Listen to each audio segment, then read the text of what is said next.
그래서 어떤 회사나 어떤 건축물이나 행사에 그 이름을 짓고 그 이름을 짓는 주체가 어떤가 누군가를 밝히는 이런 CIA의 개념이 동양에서도 있었다고 보는 거죠. 단어가 틀릴 나름입니다. 그래서 동양에서 CIA의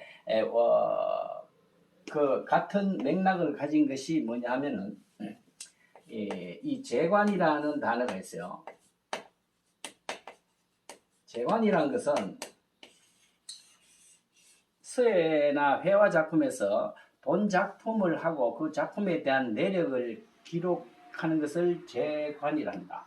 기록하고 그것을 쓴 사람이나 그린 사람의 이름을 밝혀서 인장을 찍는 것까지를 해서 재관이라 해요.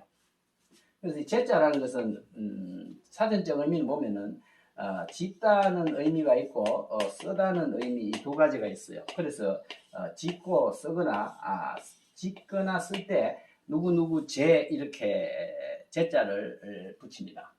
이 관이라는 것은 뭐냐 하면은 이 글씨를 쓴 사람이 누구다 하는 것을 밝히는 거죠. 말하자면 낙관의 관입니다. 이번에 관자는 우리가 보통 낙관의 이 관자인데 관자는 낙성관지라고 하죠. 낙성관지에서 이 낙성관지라는 말은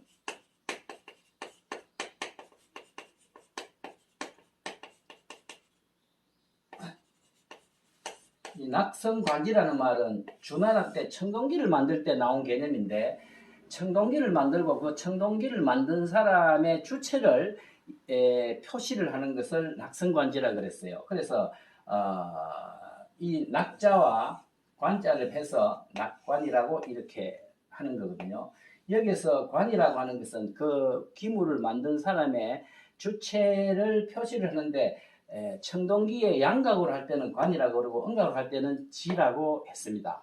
그래서 예를 들면 어떤 청동기가 이렇게 뭐 소정자가 솥이 이렇게 있으면 이 솥을 만든 사람의 그 표시를 이렇게 하는 거죠, 그죠? 그래서 이것은 무슨 뭐 그릇 이름이 무엇이다. 뭐 예를 들면 산시반이다 하면요, 건문 중에 대표적인 게 산시반이라는 게 있는데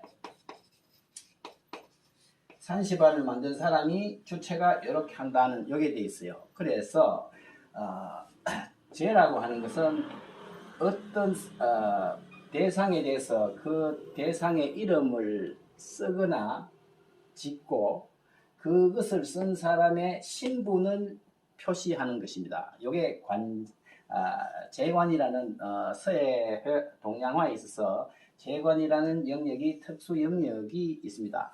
그래서 이것이 동양 전통 서화사에 있어서는 이 재관이라는 것이 역시 현대 산업사에서 나오는 이 CIA의 개념하고 근본 논리가 어느 정도 같다 이렇게 볼 수가 있습니다. 하나의 예를 들어 볼까요?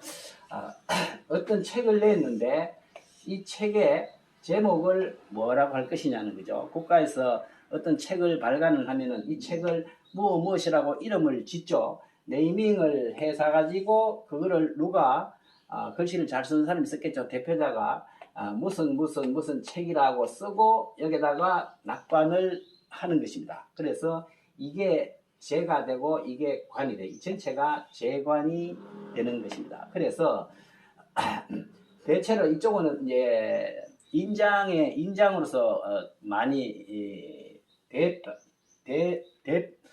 인장으로 많이 표시가 되어 왔죠. 청동기에서도 주로 이것이 발전해서 인장으로 발전을 하게 됩니다. 자, 그래서 이것도 여러 가지로 재와 관이 들어가 있어서 이것이 결과적으로 현대 산업사에 있어서 이 글자의 내용과 표현 형식은 서예적인 요소는 로고 타입이 되고 인장은 심볼 마크라고 이렇게 볼 수가 있습니다. 똑같진 않습니다. 문화의 성격이 다르기 때문에 똑같진 않지만 동양에서도 이러한 것이 아주 오랜 전부터 은나라 때부터 은나라 건문이 생겨날 때부터 이제까지 그러한 풍습이 이어져 오고 있다 하는 것입니다. 그런데 이것이 20세기 들어오면서 모든 산업사회가 서양 문화가 위주가 되면서 들어오고 특히 20세기 후반에 돼서 국제사회가 서로 교류가 서로 왕래해주고 통상이 발달함에 따라서 이게 점점 확대가 돼서 글로벌 상태로 들어가면서 이 한자로 표시하는 건 한계가 있겠죠. 그죠? 우리나라도 한글로도 CI를 할 수가 있지만은 한글로 표시를 해가지고서는 우리나라 사람밖에 모르지 않습니까? 그래서 글로벌 20세기, 21세기 들어오면서 글로벌화돼 나가면서 영어로 바뀌어지는 경향을 가지고 있어요. 한자도 마찬가지죠. 한자는 동양권에서는 통하는데 서양권에서는 안 통하니까 영문으로도 표기를 바꾸어 나가는 추세가 있습니다. 우리나라 예를 하나 들어보면은 지금 우리나라에 대기업 5대 기업 있죠. 삼성, LG, SK 이런 게 있죠. 현대 이런 보면은 옛날에는 다 이게 한자는 한글로 표식이 되다가 이것이 국제화되고 세계와 관련돼서 무역을 하고 이렇게 이제 거래를 하다 보니까 영어로서 요새는 다 바뀌었죠. LG라는 것은 럭키 금성의 약자리고요. 그죠? 삼성도 처음에는 서해를 가지고 이렇게 쓰다가 세계적인 기업이 되면서 요새 삼성이라고 해서 로고를 몇 년 전에 수년 전에 바꿨죠. 그죠?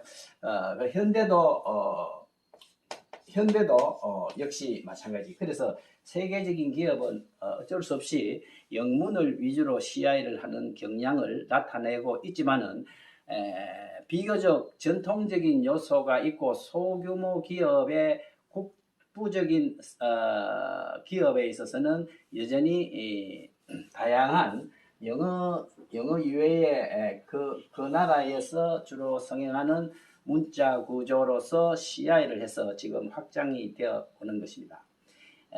이 CI를 실용서에서 제가 관심 있게 다루는 것은 우리가 실용서에서는 현판이니 제가 석각이니 하는 것에서 그것이 현실적으로 전통이 바탕이 돼서 현재의 우리가 사는 일상생활에 쓰임새가 있다는 걸 말씀을 드렸지만은 그건 어느 정도 한 국부적으로 사용이 되는 거죠. 동양권에서 또는 우리나라에서만 사용되는 게 있지만은 이 CI라는 것은 세계적으로 이렇게 무역이 되는 이런 현 시점에서 굉장히 많은 기업에 있어서 굉장히 많은 상품이 만들어지는 지기 때문에 그 회사의 이름을 CI로 표시를 하고 지금 요 BI라는 게 있는데 이 BI라는 것은 브랜드 아이덴티티라고 해서 그 어떤 회사에서는 또 여러 가지 종류의 상품을 만들지 않습니까? 그 개개의 상품에다가 이름을 표시를 하는 것을 브랜드 아이덴티티라고 그래요. 그러니까 세계적으로 기업도 엄청 많지만은 그 기업에서 만들어지는 상품은 또 그보다도 폭발적으로 늘어나기 때문에 사업이 발전하면 할수록 CI와 BI는 필수적으로 확산을 하게 되어 있는 겁니다. 그런데 이러한 국제적인 여러 가지 것이 서양 중심으로 되어 오다가 우리나라도 이게 세계화로 된 기업들이 많기 때문에 영어로 표시를 해서 하는 경우도 있지만은 우리나라에서 주로 사용되는 그러한 회사에서는 역시 전통 서예가 적용이 되고 있는 경우가 상당히 많습니다. 예를 들면은 비교적 전통 CI를 영어로 표시할 필요 없이 국내에서 한글이나 그 중에서도 한자를 서예적 표현으로 이런 전통적인 서예적 표현으로 CI를 하는 경우는 보면 주로 전통 문화에 관련된 그런 기업체나 상품들은 전통 기법으로 이 CI를 하는 경우가 있죠. 예를 들면 전통술 같은 게 있죠. 우리나라 전통술 대표적인 것이 몇 개 있는데 대체로 전통술은 상품명을 표시하는데 대체로 전통적인 모필로서 글씨를 쓰는 경우가 상당히 많고, 그리고 같은 예를 들면 전통적인 뭐 음식을 하는 데라든지 뭐 요식업에 식당업 하는 사람 중에서 조금 규모 있게 하는 사람들은 식당 이름도 전통적으로 짓고 이 CI도 전통적인 글꼴을 가지고 사용하는 경우가 많습니다. 그래서 실용서의 분야가 여러 가지 있지만 가장 이 포괄적으로 광범위하게 적용되는 것이 CI라는 것입니다. 그래서 글씨를 공부를 하되 전통의 공부는 기본적으로 중요한 것입니다. 그런데 이 글씨를 써서 우리가 현실적으로 가장 많이 적용할 수 있고 현실적으로 참여할 수 있는 가장 광범위한 영역이 이 디자인과 연결된 CI 영역이라 하는 것입니다. 아직까지는 우리나라가 기업체가 전통 서예 문화에까지 관심을 가지고 있는 기업체는 상당히 아주 작습니다. 대체로 CI를 개체로 서양적인 요소를 가지고 하는 데가 대부분이에요. 그렇지만 조금 더 산업이 고급화되면 될수록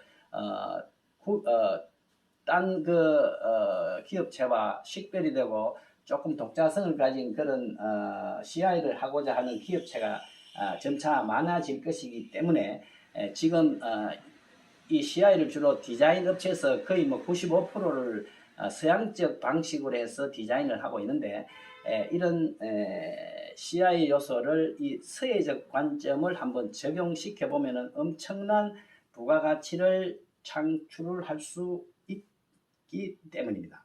자, 그래서 전통적인 사회에서는 이 CI라는 게 그렇게 산업의 업종이 많지가 않고 이랬기 때문에 별로 쓸 필요도 없었고 쓸 때는 뭐 전통적인 방법으로 했지만 20세기에 산업이 발달하고 국제 교역이 많아지면서 품목이 많아지면서 이 현대적인 이 CI가 반드시 BI 말할 것 없이 반드시 필요하기 때문에 그 CI를 서예가 한번 적용을 해보자 하는 것입니다. 자, 그래서 실제적인 예는 제가 앞으로 좀 낱개를 들어서 여러분들한테 한번 보여드리면은 그때 조금 이해를 할 수가 있을 것 같고, 오늘은 이 CI가 실용서예와 어떤 관계가 있느냐 하는 것을 여러분들한테 말씀을 드리는 것입니다.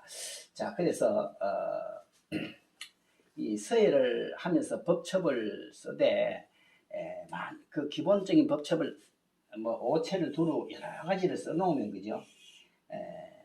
이 CI는 업체 종류가 이 기업체 종류도 엄청난 종류가 있죠.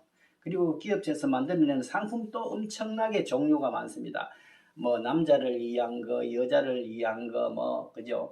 그리고 뭐 성격에 따라서 막 굉장히 이 세상의 업종이 수가 뭐 몇십만 가지 된다 그러잖아요.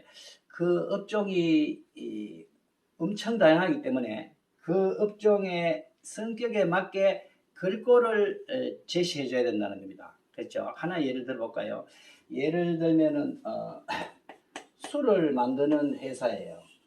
술을 만드는 회사인데 그 술의 이름을 병에다가 뭐 이렇게 그죠? 병에다가 뭐 쓰는데 어떻게 쓰면은 이 술 맛을 가장 절실하게 느끼겠냐는 거죠. 우리가 술이라 하면 술 먹으면은 조금 어떻습니까? 마음이 풀리고 행동도 좀 풀리고 좀 허늘허늘한 그런 느낌 들겠죠. 그럴 때는 서체에서 해서로 만약에 쓴다면은 이 느낌이 안 통하겠죠. 너무 경직이 돼서 그죠. 그래서 술에다가 이름을 지어 줄 때는 행서나 초서를 쓰는 게 맞겠죠. 근데 초서를 쓰려면 일반 사람들이 잘 모르기 때문에 초서보다는 보통 행석기가 있는 글꼴로 쓰는 경우가 많고 예서까지도 가능은 해요. 그래서 행서나 예서로 쓴 전통술 이름이 굉장히 많습니다. 들어는 전서로 쓰는 데도 있지만은 전서는 일반 사람들이 식별을 하지 못하는 문제가 있습니다. 중국 술 중에서는 전서로 쓴 게 들어 나오는데 중국은 우리나라에 비해서 서예가 일반화되어 있기 때문에 알아볼 수 있지만 우리나라에서는 아직 초서나 전서를 써가지고는 술의 이름을 읽을 수가 없어요. 그래서 술병에 들어갈 때 글꼴은 무엇이 좋겠냐? 이때는 행서가 좋겠죠. 그리고 또 뭐 여러 가지 딴 것은 어떤 거를 보면은 예를 들면 아동들이 쓰는 물건이 있겠죠. 아주 10세 이하의 아동들이 쓰는 물건이나 과자류 뭐 이런 게 있죠. 이런 데서는 과연 무슨 서체를 써야 되느냐는 거죠. 그래서 좀 애들처럼 조금 애들처럼 느낌이 나도록 이렇게 써줘야 되겠죠, 그죠? 그래서 우리가 서예사를 공부를 하면서 많은 경우에 글꼴을 공부를 해서 그것을 현대 산업사에서 쓰는 회사의 이름이나 상품명에 그것을 적용을 할 수 있도록 서예를 공부를 해서 적용을 하는 것입니다. 굉장히 어렵죠, 그렇죠? 그래서 글씨를 우리가 다양하게 공부를 해야 되는 그런 필요성이 더욱 절실하게 느껴질 수가 있습니다. 자, 일단은 오늘 이 CI의 개념은 회사를 위주로 했지만 BI는 그 기업체에서 만들어내는 상품에 대한 또 개별적인 것을 BI라 그래요. 이외에도 현대 사회가 굉장히 분화됨으로 해서 각종 행사가 많죠. 뭐 축제라든지 뭐 여러 가지 행사, 국제사회에서 가장 큰 행사가 뭡니까? 올림픽이라든지 그죠? 뭐 여러 가지 사람들이 모여서 행사를 하는 데는 또 뭐 그 행사를 나타내는 글꼴이 필요하고 그것을 나타내는 또 어떤 상징적인 마크가 또 필요합니다. 그래서 CI, BI 중심 이외에도 EI라고 해서 이거는 행사에 적용되는 이 원리를 넣는 거예요. 그래서 E는 이벤트입니다. 이벤트 아이덴티티에서 행사에 어떤 들어가는 글꼴과 그리고 도안 이런 게 있고 또 이외에도 회사가 아니고 좀 공공적인 성격이 있는 게 있죠. 뭐 대학교에서 어느 대학교는 배지가 어떻고 어떤 글꼴이고 그 학교의 상징적인 마커를 중심으로 해서 그 학교의 학교가 가장 그 관심 있게 하는 나무라든지 꽃이라든지 뭐 이런 것도 있죠.